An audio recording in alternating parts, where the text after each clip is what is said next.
আমরা যে ফুটেজের মাধ্যমে এদের নাম ঠিকানা সংগ্রহ করে এগুলো উদ্ধারের জন্য অবশ্যই তৎপরতা চালাবো এবং যৌথভাবে অভিযান পরিচালনা করব। কি ধরনের অস্ত্র ব্যবহার হতে আপনারা দেখেছেন? এখানে থানা থেকে লুট হওয়া কোনো অস্ত্র ব্যবহার হয়েছে কিনা? আমরা তো আর স্বচক্ষে দেখি নাই, যা আপনারা দেখছেন ফুটেজের মাধ্যমে, এগুলো পুরোপুরি শনাক্ত করা যাচ্ছে না। একটু অস্ত্রটা উল্লেখ করে দিতে বলেন। তো আগ্নেয়াস্ত্রের ধরন দেখে মনে হচ্ছে দেশীয় তৈরি কোনো ফায়ার আর্মস হবে।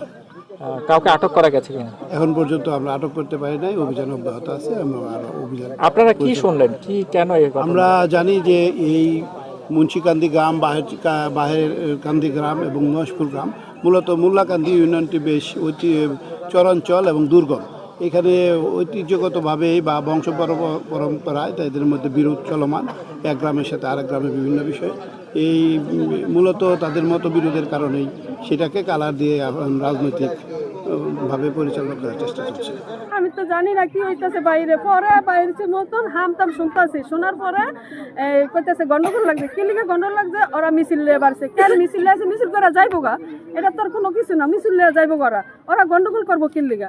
তুই বাইরে মতন দেখি ওরা চারদিকে লোক নিয়ে আইছে, বোর চাইতে আইছে বাজার গ্রামের মানুষ। এদিক দিয়ে লোক আইছে, এদিক দিয়ে লোক আইছে, এই সব আইছে। একটা কথা হবে, তারা যদি ওই গ্রামে থেকে লোক আসবে, বিভিন্ন মহেশপুর, মোল্লাকান্দি, তারপরে